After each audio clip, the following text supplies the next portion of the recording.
नमस्कार मित्रों। जय जय राम, जय श्री राम, जय हो बागेश्वर धाम सरकार, जय हो हनुमान जी महाराज। मित्रों, आज मैं आपको एक मुस्लिम शख्स और एक बागेश्वर भक्त का इतना ज़बरदस्त वाक़या सुनाने जा रहा हूँ, जिसे सुनने के बाद से आपकी भी आंखें खुली की खुली रह जाएंगी। कैसे एक बागेश्वर भक्त ने एक भटके हुए मुस्लिम शख्स को राह दिखाया और उसे सही राह पिलाया। इस कहानी के माध्यम से मित्रों आपको बहुत ही आसानी से समझने में आ जाएगा। क्या आज भी दुनिया इस दरिंदगी के जाल में चटकली हुई है, जिसकी वजह से पता नहीं कितने मासूम बेगुनाह लड़कियों की ज़िंदगी तबाह हो जाती है। मित्रों, तो आइए बिना किसी देरी के इस वाक़या को शुरू ही कर लेते हैं।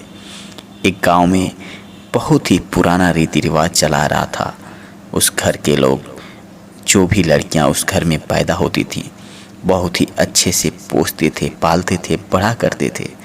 लेकिन जैसे ही वो उसकी उम्र होती थी कि शादी करके और उसे किसी दूसरे घर भेजा जाए, ठीक उसी समय उस लड़की को लेकर वो बाज़ार में निकल जाती और ले जाकर बाज़ार में उसकी बोली लगाते कि मेरी लड़की जो बिल्कुल खूबसूरत है, नौजवान है, हसीन है, आज मैं उसकी बोली लगा रहा हूँ और जो भी इसे खरीदना चाहे वह खरीद सकता है।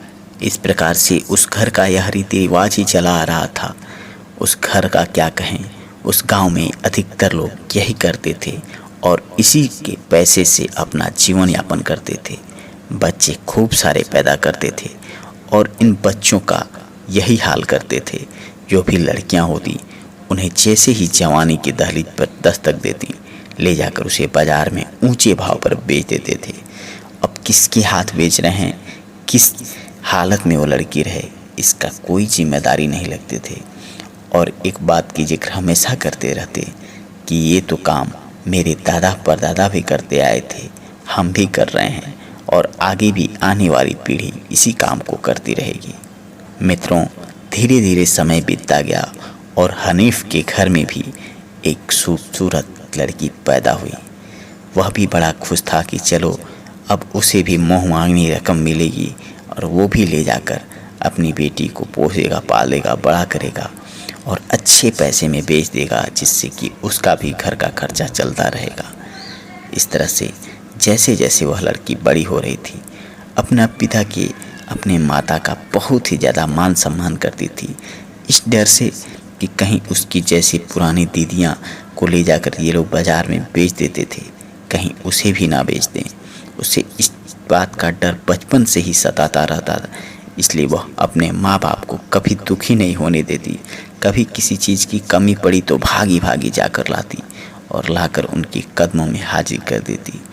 इस तरह से धीरे धीरे समय बीतता रहा और उनकी बेटी रुबीना धीरे धीरे अब जवान होने लगी।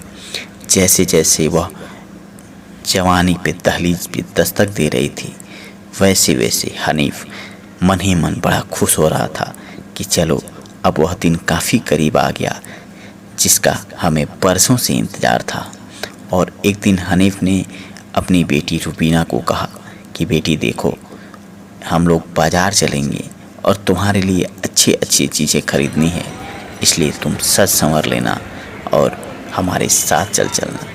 रुबीना मन ही मन घबरा रही थी, लेकिन उसे अपने पिता पर विश्वास था कि हाँ, उसके पिता उसके साथ कुछ गलत नहीं करेंगे और उसे बाज़ार में ले जाकर बाकी की दीदियों की जैसे उसे बेच नहीं देंगे।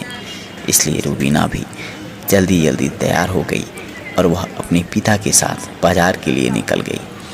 जैसे ही वह पिता के साथ बाज़ार जा रही थी, वैसे वैसे उसके दिल की धड़कनें बड़ी होती जा रही थीं, धड़कती जा रही थीं कि कहीं ऐसा ना हो कि उसके पिता कुछ गलत कदम उठा दें और उसे भी बाज़ार ले जाकर बेच दें।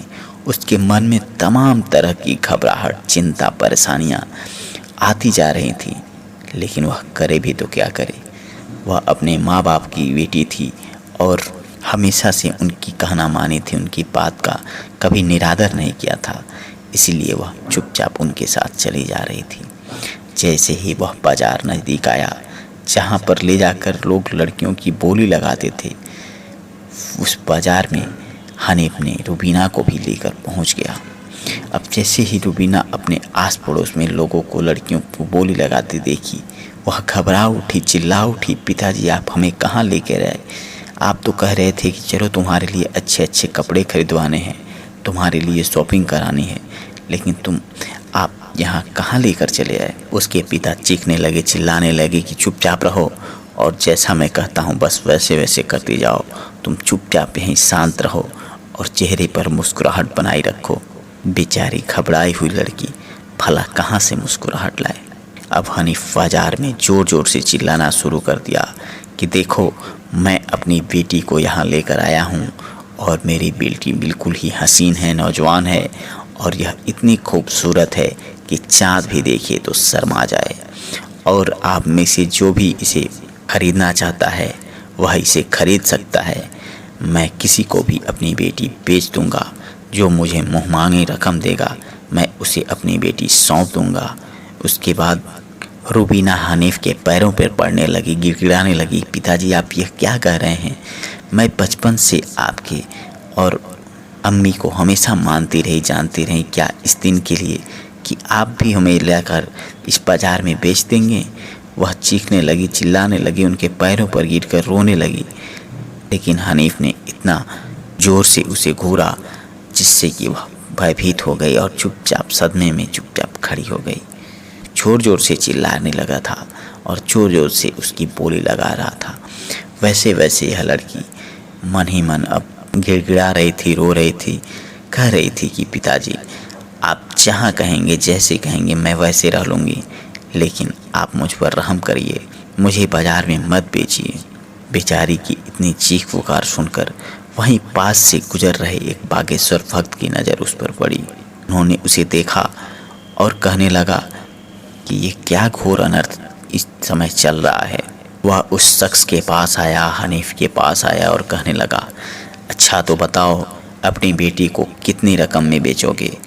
वह अपना रकम बताने वाला था कि इसने बागेश्वर भक्त ने फिर से एक बार कहा कि देखो, तुम जितनी भी रकम बताओगे मैं उसके दोगुना रकम तुम्हें दूंगा, लेकिन मेरी एक शर्त है।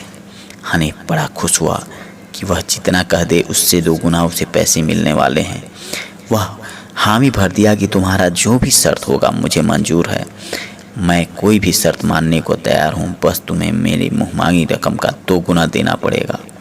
वह बागेश्वर भक्त तैयार हो गए और कहने लगे कि तुम ऐसा क्यों कर रहे हो?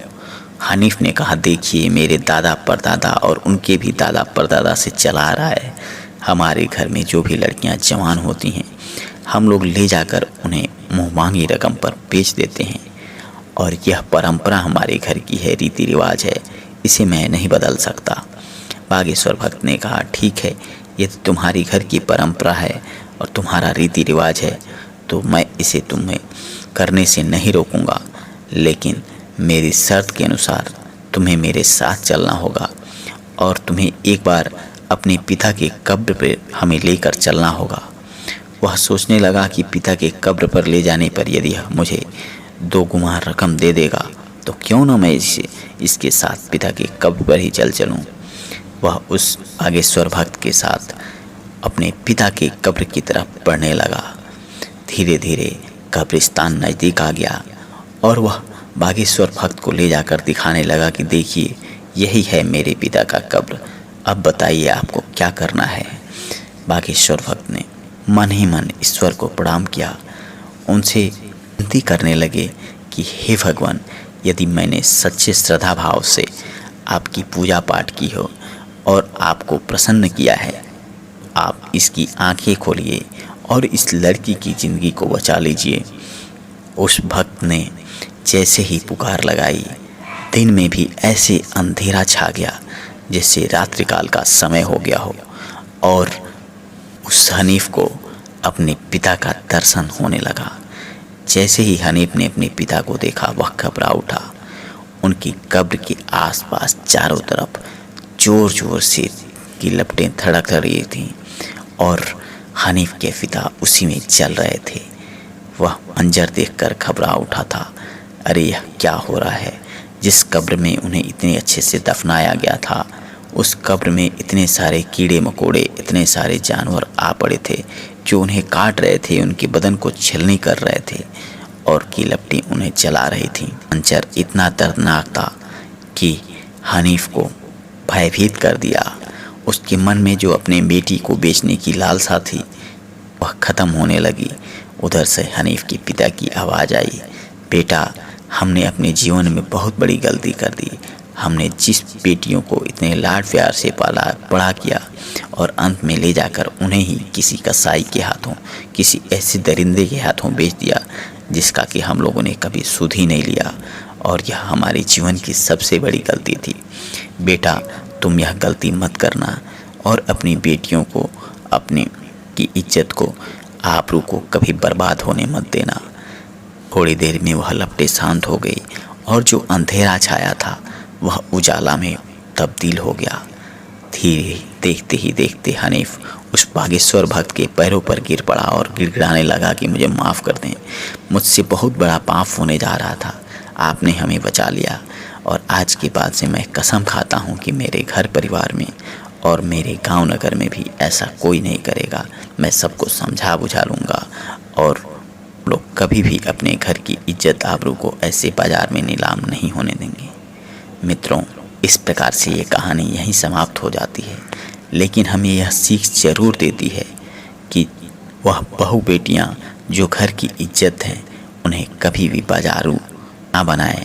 उनकी इज्जत आबरू का उतना ही सम्मान करें जितना कि अपने इज्जत आबरू का आप सम्मान चाहते हैं। मित्रों, आज की ये कहानी आपको कैसी लगी हमें कमेंट बॉक्स में ज़रूर बताएं, और यदि आप सच्चे बागेश्वर भक्त हैं तो कमेंट बॉक्स में जय जय राम, जय श्री राम, जय हो बागेश्वर धाम लिखना ना भूलें। आप सभी के ऊपर प्रभु की कृपा बनी रहे।